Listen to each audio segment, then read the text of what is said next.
there was obviously some time pressures, if like at the front of our house, we were all in, all the windows are here and we're sleeping in here, but our front door didn't have a pane of glass next to it. So you could literally just walk in and out. We were hoping that nobody would notice. Like the glass was just so clean. It was probably like 3 weeks that we lived like that.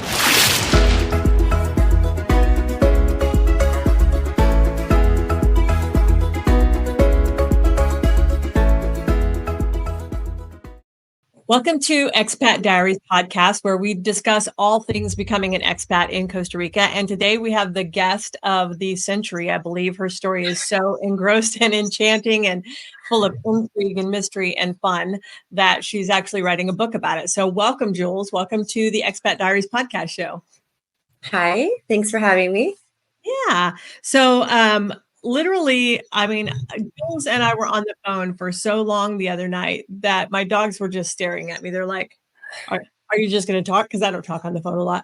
And there was just so much depth and color and interesting stuff going on in your story of your journey to Costa Rica. And I just want to dive right in, if that's all right with you.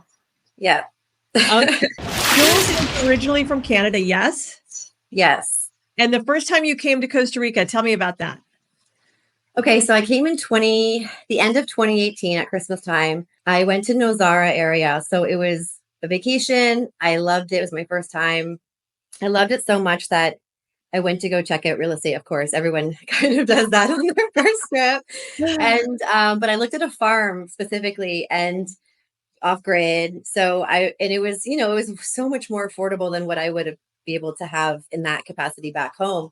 Right. And so it was kind of like on my radar, but I also had real life. So I had to get home, and I have two older daughters, and it's like joint custody with my ex-husband. So it was like never in my wildest dreams that it would be in the next, couple of years. So, but here we are. Right. And so on that vacation and in 2018, man, things were so super affordable. So that was a really great time to fall in love with the country to begin with. And so having the daughters that you share custody with, I know whenever my daughter and my son-in-law would love to move down to Costa Rica with us. However, his children are with the next two, and we have to look at a timeline and go, well, it'll have to be after they both turn 18 because the shared custody thing's never going to work. She's never going to let them leave the country. So I understand that struggle part of that. When did you start even believing that this might be able to be a reality?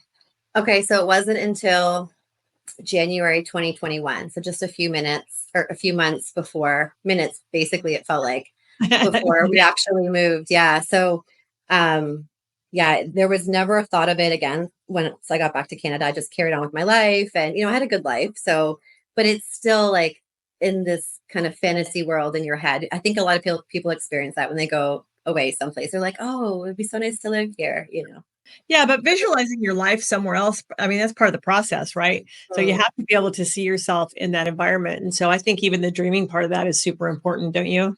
Yeah. Yeah.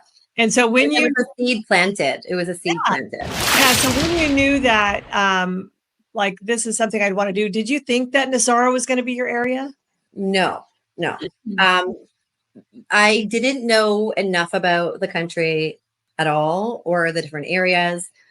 What I knew about, that was a definite no. Nozara was not the area, for, various reasons, but, the roads, the dirt, the heat. It was actually more personal. So which we'll probably get into a little bit later, but that was the area that had large ties to Toronto, and the story that we're probably going to dive into. And also, like the dust and how expensive it was. And it wasn't what I wanted, for my life. Like I wanted to have fruit trees and water year round as much as possible. Like I wanted someplace lush. Right. And a little bit more affordable.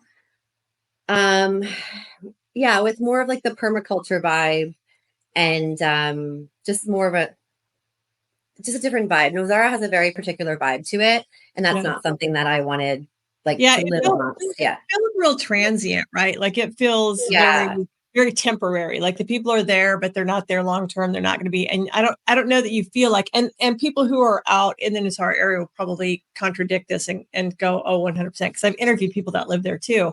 Yeah. But I don't know that anytime that I was there, that I had that strong feeling of community that you feel whenever you're in the Southern Zone or you're in, the jungle areas. Well, I wasn't there long enough to even like dive into that. And I'm sure that they do have their community, but there's a lot of people from Toronto that choose Nozara. And so I didn't really want to replicate, a similar lifestyle to back home. And I think that is like Nozara has more of that than other parts of the country. Do you think, I see this sometimes too. I see that instead of us as expats coming down and embracing their culture, we come down and then go, okay, great, let's bring this with us. That's with us. We need these conveniences. We need all of these things. And then we change the culture to fit who we have been somewhere else. Mm-hmm. And I'm not a huge fan of that. Like I'm okay with just eating on the side of the road or grabbing something out of soda or,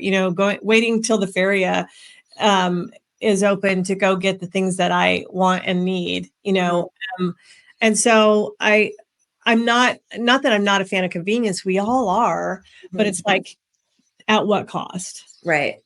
Mm-hmm. So let's talk about the day that you knew that this was now a possibility to become a reality. Okay. So it came up in conversation with my daughters, and I had a very strong, I would probably say it was a message, like a very strong message from God. And it was just, you need to go to Costa Rica. And I've never had anything like that ever before. And I thought, okay, like how could this be possible? So I asked my ex-husband, who has, I said, joint custody of my older two daughters, who at the time were, I want to say like 10 and 11, maybe 11, 12, maybe 10 and 11, like something around there. Mm-hmm. I've lost track over the last 4.5 years. It's just been crazy. So, and we had a couple hours of a discussion, and it was very calm and smooth, and he was understanding, and he was like, okay, yeah, like this could work. And that was it. So basically then I think my daughter might have made a presentation on like a PowerPoint to like tell him why it was a good idea, why she wanted to move there. And then that was it. I kind of started making phone calls. I got in touch with a lawyer and a real estate agent, got some really great guidance, and that was it. It was just a matter of, okay, this is what we're doing. So because of COVID, I booked my residency appointment. Like I got in queue for that. Mm-hmm. And I did that because I didn't own property yet. I did that. I got in the queue with my rentista application. But I wasn't planning to continue forward with that. I was going to get the investors. Right. Yeah. So, and then I decided I had to, pack everything up. And I did that into like 3 categories: what I was going to take with me on the plane, what I was going to ship down, and then what was going to be sold or given away. Like I wasn't storing things in Canada. It wasn't like I was going to come back. This was never an option. If I was going to give up my life, it was like, I'm doing this like full on, because burn the boats. And so it was from, I guess, the beginning of mid-February, because it took about a month to like work through it with my ex-husband before I was certain. And then so from February to March to April, it was 2 months before everything was done. And we were on the jet leaving Canada with all of our stuff that we were taking. And your dog. And my dog and my cat. And I did bring like a Honda inverter, like the ones they're heavy, but and I had one, but had opened the box and they didn't like that. So they wanted me to get one that was completely sealed, just to ensure that there was no oil or gas or anything. So, I did that. And I brought down basically everything that we would need, anything like health related, supplements, personal care products, clothing, things that I figured would be difficult to have, things that I thought I would want to have, like including the generator, like extra phone chargers, and just a whole bunch of stuff like that. Our clothing, the dog, the cat, and then everything else I shipped down. I got ready to ship down in a container. Yeah. So you flew private from Canada down. Yeah, that was really the only option at the time. They had shut down like flights going to Costa Rica and different places like the Caribbean, Mexico.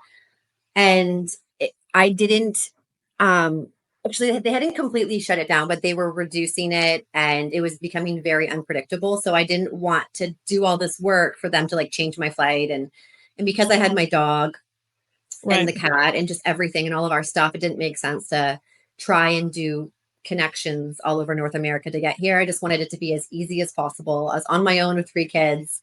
And yeah, so the jet was, I saw it as an investment into my future. So I liquidated all my assets and it was like, okay, normally it would never be an option, but it was the best option at the time. And then did you fly into San Jose? I did. Yeah. Yeah.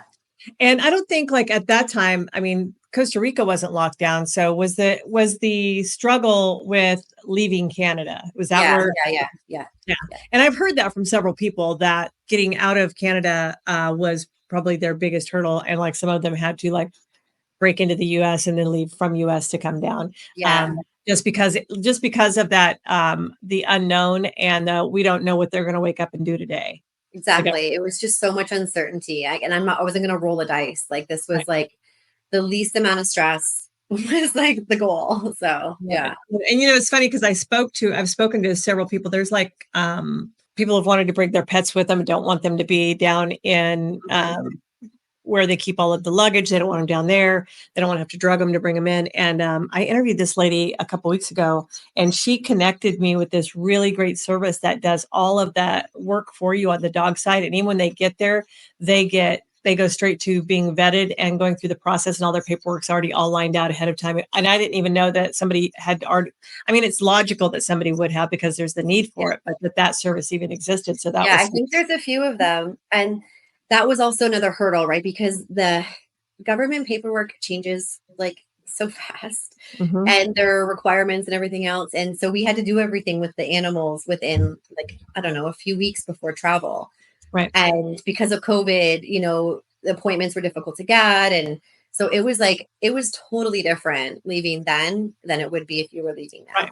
Oh, for sure. Well, our world has done a 180, thank goodness. Yeah. I mean, that was just it's funny because I always talk about this, that I was a mortgage lender during the mortgage meltdown. And as you're going through it, like, you don't know what's coming, right? Like, you don't know how bad it's going to get. And every day was just a new level of hell. And so, but like, because you don't see it as the whole picture, you've just experienced it this day and then this day and then this day. When I went back and watched the movie, The Big Short, about the mortgage meltdown, like I almost had PTSD because like I was like, oh my God, I forgot about that. Oh my God, I forgot that happened. Yeah. And it's so funny, I will forget about things about the lockdown or the pandemic until like I'm talking to someone and they're like, oh yeah, and then this thing happened. I was like, oh my God, I forgot about that. I forgot about the envoy of truckers, that were just stuck and couldn't get anywhere, couldn't come in, go out, whatever. And I was like, I forgot about all of that because it's like our news cycles are so short that, and then we're on to the next thing. And so when I'm talking to people, I'm like, oh my gosh, I literally did an interview with a guy who he literally went out every day to support the truckers that were blocked right there and couldn't move. And he was a cannabis dealer, and he just came out and went, look, if you will, I forget what it was. It had something to do with the vaccine. If you'll throw away your vaccine card or whatever, I'll give you a free joint. It was comical. And he has videos of himself out there doing this on the road. Yeah. One of my best friends, she wrote a very thorough diary, like journaled everything, just all of the stuff that was happening, which was intentional on her part. She knew like a lot of this is we're going to forget or it's going to be erased. Like this, we cannot forget what happened. Being erased is a big part of it. They have the ability to just like go, oh, that didn't happen. That's in your brain. We get gaslit so much. It's crazy. Oh, yeah. And I think that's kind of why I was so aware and was like, okay, I'm no longer participating in this game because I've been gaslit so much, and I was like, this is familiar. Wait a minute. Yeah. My government just became a narcissist. What the hell? Yeah, exactly. Okay. So now we've got, and so we haven't talked about your youngest one. Cause like when you made that move, she was 3. Yeah, she was 3. Yeah. And so, was any of that like a non-issue with her other parent? So this was the miracle that between 2018 and 2020, I went through living hell. There's just no words to describe. I'm trying with this book, but there's just really, it just blows my mind. But in 2020, in April, I got a message basically. So it was I was basically abused through the legal system, never through court, but just, and it was such a brutal process. And I never really saw a way out, but I was actually on a podcast in January 2020 with a lawyer about divorcing a narcissist. So I have, some expertise in that area. And I said on it, I wish he would just disappear. And then 4 months later, I guess he got the message, or I don't know. In the sense of like, I was never, which is granted. right. I was never, I wasn't engaging. I wasn't. So it was like a year at least of no contact and just, protecting the peace as much as possible, being the protective parent and everything. And then when he realized he wasn't going to get me back, which it was not even a long relationship, it was short lived. It was very insane. But when he realized that I wasn't going to fall for any of the antics anymore, he just signed her away. One day, I think it was like April 16th or April 13th, we might have got the email saying like, I want nothing more to do with you guys and she's all yours. And then my lawyer kind of was prepared for this almost. I guess she knows the psychopathy of these types. But she actually did this kind of deal on the reverse side in the past. So she had an agreement to work with. So she got that out right away. And the next thing you know, it was signed and he was not a factor in our life anymore. And so I moved from Toronto to the country to a 5-acre property to have more space in this new lockdown world. And I thought that was it. Like, I was settling in on this 5-acre property, renovating this cottage, this 2-bedroom cottage into a house. And it was like a dream come true at that point in my life. And then, the contact and the abuse started again. And I'm pretty sure I was being stalked. I mean, I know I was being stalked. And just focused on, my world as much as possible and wasn't feeding into it. And then that was like late 2020 by that point. And it was hell for a period of time, just with like the lockdowns and the driving the kids to school and just all of the mandates and everything. And then it was January 2021 when I had this kind of epiphany or this message, and I was free to go with her. Like that wasn't a limitation for me. It was the other two. Right. So she happened first. Yeah. In 2020, at the very beginning of COVID. Yeah. And so, and I know what it's like in the States, but so in Canada, whenever he does that thing, then it's just like, as a parent, he doesn't exist. He was never, or he just signed away all of his, he's got no right to visitation, no right to anything. Nothing. Yeah. Okay. So he's supposed to contact me or anyone I know or her and vice versa. Like there's no. It'd be like if a stranger wanted to talk to your daughter. Yeah, exactly. Yeah. Okay. So now we got the jet, we got the kids, we're coming to Costa Rica and we're landing where? You're landing in San Jose, but San Jose. Did you plan on habitating? Had you already thought about that? Yeah. So I rented an Airbnb and the manager of the house arranged a driver to pick me up in San Jose, knowing that I had a lot of stuff. It was raining like crazy when we arrived, and it was amazing going through the private terminal. I had all this stuff and they had no problem with anything, except they wanted to keep the generator just to pay duties on it. So the driver was like, yeah, no problem. I said, can you bring it back to me next week? Like, if it stays here over the weekend. I think it was a Friday we arrived. And he was, sure, no problem. He drove us to our place in Uvita. We had no idea where we were going, like absolutely no idea. The worst rain ever. And it was like early April. It was like April 16th. So it was early for the rainy season, but it was insane. Summertime. It was insane. Yeah. He was like, this is unusual. And we got to our house. There was like 12, 15 leaks in a new house too, in the roof. And I didn't even care. I was like, this is fine. Like I'm good. And I'm glad I had my generator because it helped us a lot. But that same guy, he actually owns a company called Tico Rides. His name's Lewis. And so I was like, wow, this guy is like a gem. I got to stay in contact with him, not knowing what he really did, but he offered services, obviously airport pickup, but he had drivers as well. And he would offer services of shopping and whatnot in San Jose. So he would he would shop for whatever you want and drive it to the coast Tuesdays and Thursdays, let's say. Oh, wow. But I asked him, said, hey, I need to learn the city and I need to buy a bunch of stuff because, I have to start purchasing things and I can't do this on my own. So he picked me up at 5 a.m., drove me to San Jose, took me all around all of the shops. And it was an amazing experience. I learned so much and I was able to stock the van, got home. And so he did there and back the same day. And ever since I've been relying heavily on him for lots of different services. But it's funny because I feel like everything was placed just perfectly, the whole thing, like the fact that I met him at the airport out of all drivers, right. Well, the cool thing, like that's such a nice concierge type of service that otherwise you're just wandering aimlessly, hoping that you find someplace or Googling something to find what you need. He became a huge resource. I actually bought an SUV from his brother and up in the mountains. And then his brother is now one of my insurance brokers. Yeah. And then he ended up buying the SUV back from me a few years later. So yeah, it's funny. I still now for like my current kind of role, I'm furnishing houses and stuff. And so the last month he's driven me to San Jose twice to do full shopping days where we fill up the truck. There's like no space left. And so he's the first person I met here. I love that. Okay. So now you're at your rental place in Uvita, and it's an Airbnb. So had you contracted with them for a period of time? Like it was 2 months. It was 2 months just to kind of get my footing and figure things out. And it was a good 2 months. When I think back, I'm just like, wow, like what a different world that was. Like we knew absolutely nothing. We were just got here and we're about to figure everything out. A lot of things the hard way. Yeah. And so you hadn't purchased a property yet. So did you spend this time like trying to figure out where did you and the girls want to live? Yeah. So I went out with my real estate agent. We kind of had an idea what we wanted. I wanted some land, I didn't want a like suburban house.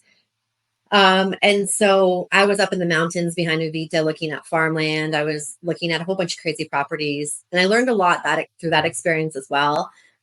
Just about like, the farther you are, the harder things could be in the sense of like the roads, we almost got stuck in a very, very sticky situation up there. Because there was rain early on that year and it was wild. I learned a lot on a few of those trips. We ended up settling in a hotel. So I bought a property. It was close to a school that I wanted the girls to go to, that I had heard about, and I wanted them to go there. So I bought a house walking distance, like almost a 3-acre property, but it needed a lot of work. It needed a full renovation. So I bought that in July. I moved around quite a bit from April until September when I actually moved into my house. I was probably in like 6 rental houses. Wow, that's a lot. And yeah, it is. It was busy then though. There was not a lot on the market. And you basically had to go through Airbnb and contact the people and say like, hey, would you do a longer term rental? It's very different now to the real estate market and like what's available. But at the time there wasn't much available. So yeah. Okay. So then you got your property. Did you renovate it before you moved in? I started renovating one room and then I moved into that room when it was done and I lived on site through the renovation. So we slept, all 4 of us slept in a king bed in one room. We had one bathroom. Everything was blocked off from the rest of the house except for this one little corner. It worked because we had an exterior door on that room. And then in our garage, we had a makeshift kitchen. So wow. Yeah. That's and our laundry. So laundry and kitchen was in the garage. And then we all slept in the one king bed. And we were in there for probably about 6 weeks before the next bedroom got done, which was next to me. And then we had like a little like makeshift hallway, like all boarded off so we could be connected.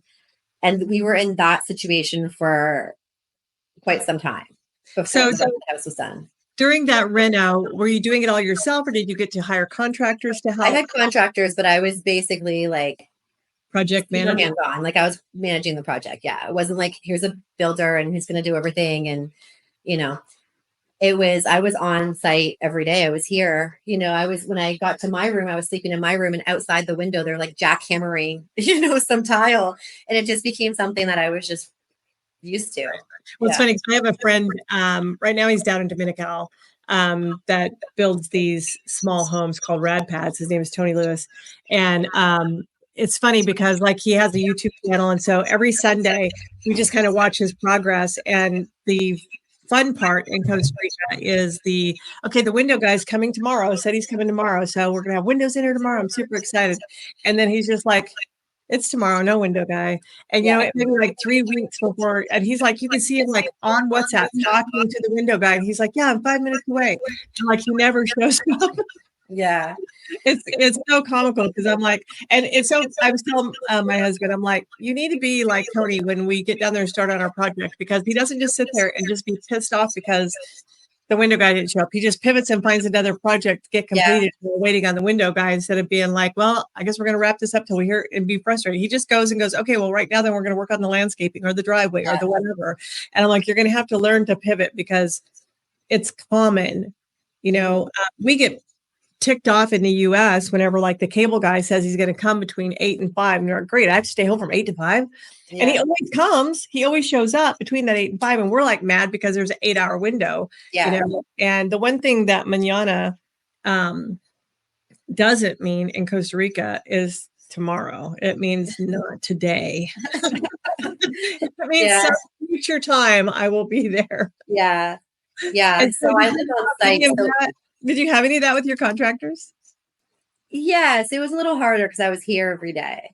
Yeah. And also too, because there was 100 moving parts, that there was always something to work on. So it wasn't like I wasn't so committed to time and a date. Like I already knew, like I've been in construction for a long time, and I already know it's kind of, you know, it's not always reliable. So you need to be able to work around that. But I was here so I could see other things that need to be done, or, you know, there was obviously some time pressures, you know, if like at the front of our house, we were all in, all the windows are here and we're sleeping in here, but our front door didn't have a pane of glass next to it. So you could literally just walk in and out. We were hoping that nobody would notice. Like the glass was just so clean. It was probably like 3 weeks that we lived like that. And it was fine. But yeah, like that stuff happens for sure. Yeah, for sure. Okay. So then how long till you got your house completed? It was about 10 months from like to the point that it was completed. And I mean, there was obviously little things. I never stop. I always want to keep making improvements. I'm like, I would rather spend money on like home improvements and clothing and nights out.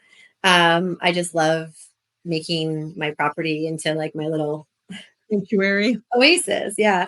So, yeah, about 10 months or so. And it was hectic. It was hectic, but it was fun. I was learning so much. All the guys were really good guys. You know, it was actually make jokes about this for a long time after, but it was the amazing thing to do as like a single woman a single mother is to do renovations, like always do work on your house, because there's always someone, like a guy around to help with things. Like it became the point where I was like, oh, can you just like do that with that, you know, like bring that over there. Would you mind just planting a few trees over there or getting this out of my car, you know, because I don't have anyone around to help me. And so now that I'm not doing renovations, it's a lot more challenging in that regard. So I kind of like, you know, doing home renovations because there's guys around to help. So now you got your house done, the girls are settled, and now you're like, okay, I've got to figure out how to make a living down here. Like, because I know that, you know, being frugal with your assets is something that you have to be mindful of if like there's not some solid guarantee of income somewhere, right? So what did you start and what are you working on right now?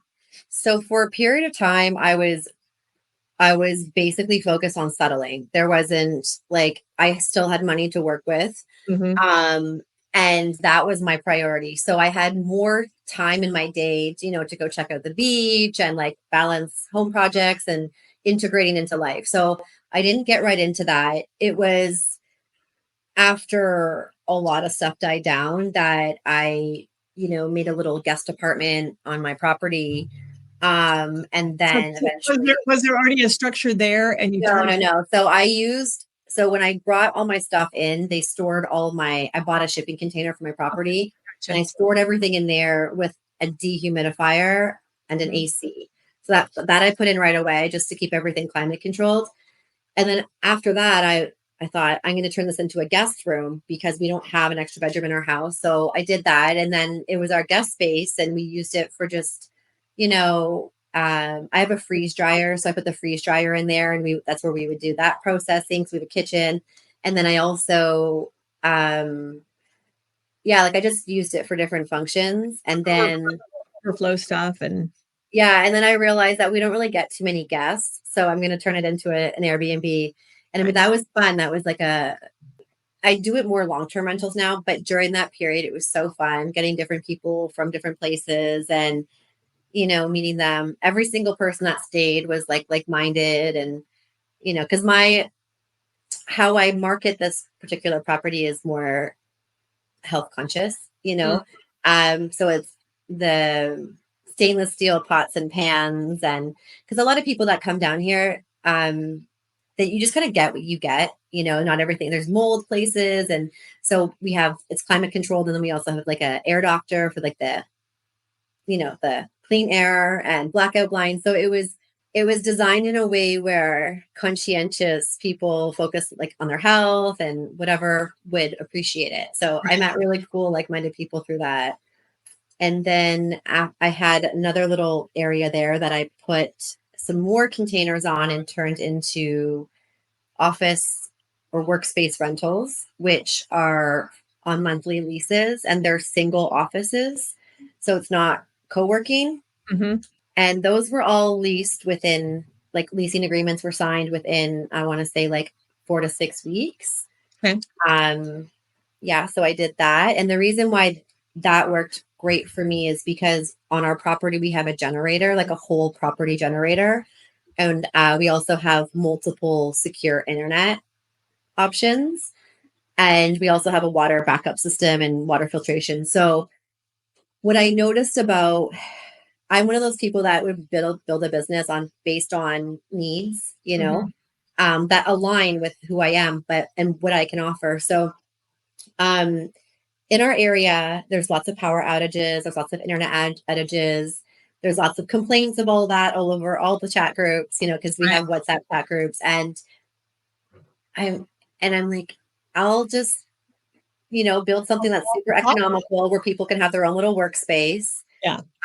Outside of home. So they, if their rental house especially doesn't have good clearance for Starlink, or they don't have a generator, you can't have those inconsistencies when you are a digital nomad or an entrepreneur, or you're working for a company back in the US, but pretending you're not in Costa Rica, So, anyways, that's been really great. And then through this process, I have then started to manage other people's properties and do consulting for them for their move, giving them like truth on how things actually are versus what you see on the internet or certain people's opinions that are maybe biased or one-sided. So kind of working for an owner's representative as well, people that are going to buy property, just making sure, like, you need like you need an outside source sometimes outside of your real estate agent or your lawyer, because there are times liaison, almost a liaison, those pieces together. Yeah. And also, for them, if their lawyer tells them something, to run it by someone else is like, this is right. Because there are situations where lawyers and real estate agents can screw you around, like it happens a lot. And so that's just something where I try to help people not get screwed over. I had an interview with a TICO attorney, and she actually was one that picked up, I'm looking for my notes on her real quick. She actually picked up, there was a company that was working with expats really heavily, and then they just took everybody's money and left. Mm-hmm. That was in Uvita. That was, I know that place. That was in the last couple of years since I've been here.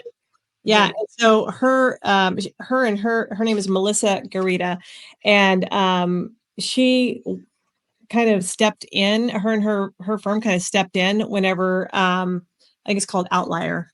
Yes. Yeah, Outlier. Whenever Outlier kind of went to Panama and left everybody with their states of residency not finished or whatever. And one of the things that she had told me, that was like the first time anybody had ever actually said it out loud. She's like, there are attorneys that charge for things that are free.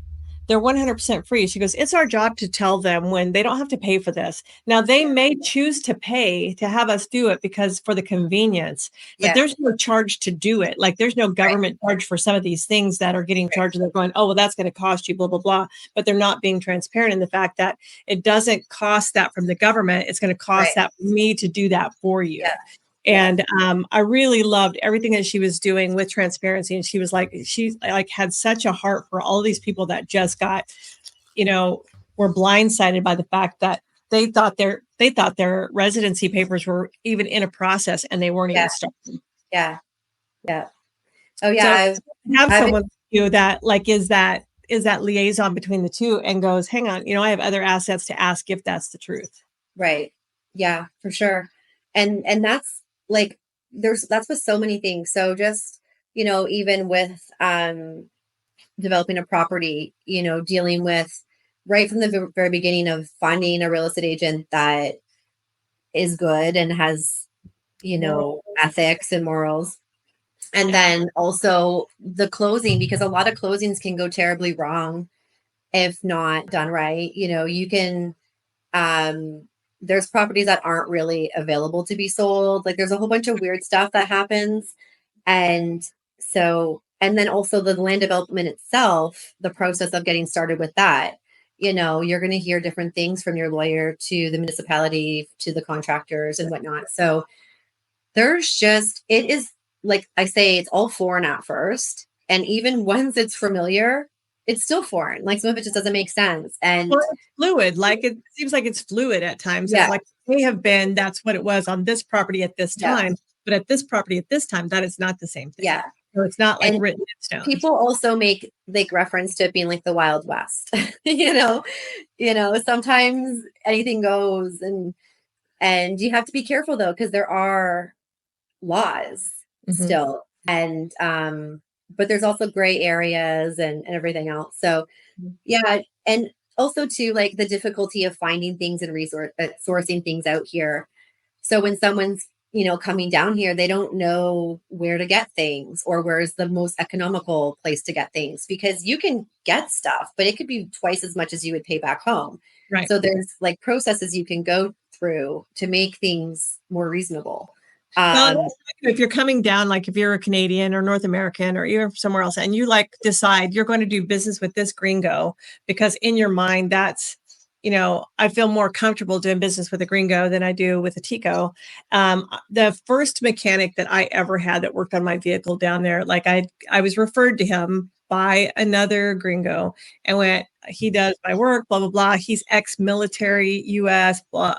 He screwed me over worse than anybody ever has on the face of this earth as a mechanic. And I was like, and then I had to have Ticos come and clean up the mess that he made of my transmission. And so don't fall for that. Like just like, in the US, there are shady asshats everywhere. They move to other countries. It's just the same shady asshat. Yeah, exactly. Lives in Costa Rica. So that was one of the first things I would warn people. Yeah, I would warn people. And like there's a lot of expats here that need to make their way, and there's a lot of, like they say, like sunny places attract shady people kind of thing.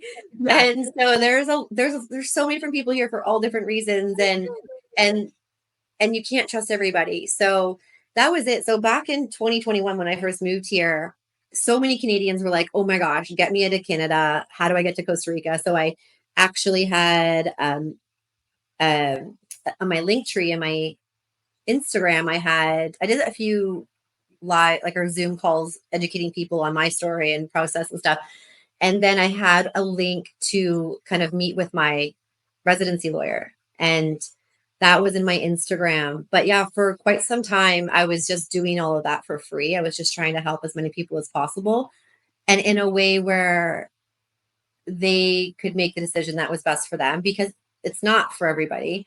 Right. And that is kind of when like the drama started for me, was because I was just so happy. I felt so free to be here. And I didn't really think that my link tree was, I didn't think about it, but it's visible even to non-followers on your Instagram, even though my account was private. But yeah, so I've been helping people move here since I moved here, telling them like all of it, the things that, people don't want to hear, but not in a way where it's just like, shitting on it and discouraging them, like they can transparency. Yeah. Yeah, just show, like, give them the information from all sides, So I want to, if you don't mind, I know that we spoke about this, and I want to, because I really felt two different things. One is there are two kind of scary moments for you since you got here. And one of them was whenever you had an intruder on your property, like you had somebody on your property. And as a single mom, that single girl mom, that's having to be the protector also, as as well as even living in something that may be frightening like that. Tell me about that night. Okay. So naturally, I'm a prepper. I like to be prepared. I'm not like a whimsical person who, like a gypsy that just moves around with very little. Like, I'm like, okay, do I have my gear? Because I do have to be the protector. I have kids to protect and feed, and if there's water outages, they need water. So that's where my mind is at anyways. So I do take precautions with security, no matter what. My house has cameras. It has solar lamps around the property. It has an alarm system. I've put extra bolts kind of thing, like that. They're not bolts, but they are a fantastic product off Amazon. They're not expensive at all. And it goes at the top, and it just makes it really harder to open the door. You're not just going to like push the door in. So I have those in a few rooms that aren't technical safe rooms, but it could buy time. And just little things like that. And my kids are well versed in how to handle situations. We have flashlights in the rooms. I actually have a foghorn in my older daughter's bedroom, and because she's got these big windows that look over the property, and I even gave her little earplugs for them. But we have a WhatsApp chat group for there's lots, but there's for our street, and then there's a security pod, and then there's my own personal SOS that has all of my friends, neighbors, acquaintances that could help in a situation. Mm-hmm. And so I have various different groups. I have all of the stuff pre-written out for an emergency, because when you're in an emergency, you can't think. Mm-hmm. And so I have, the link to our gate, a photo of our gate, the GPS location, all of that. So I have all of that.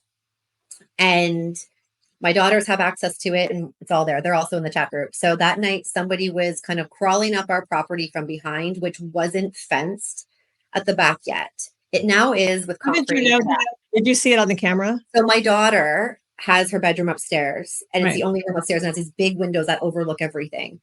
And we have dogs. We have these little, like, kind of, seem like partly Chihuahua. We got them from a parking lot here.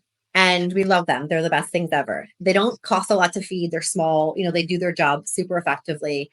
They will even bite people. Like, they are relentless. And so they were barking a lot, like a very unusual bark.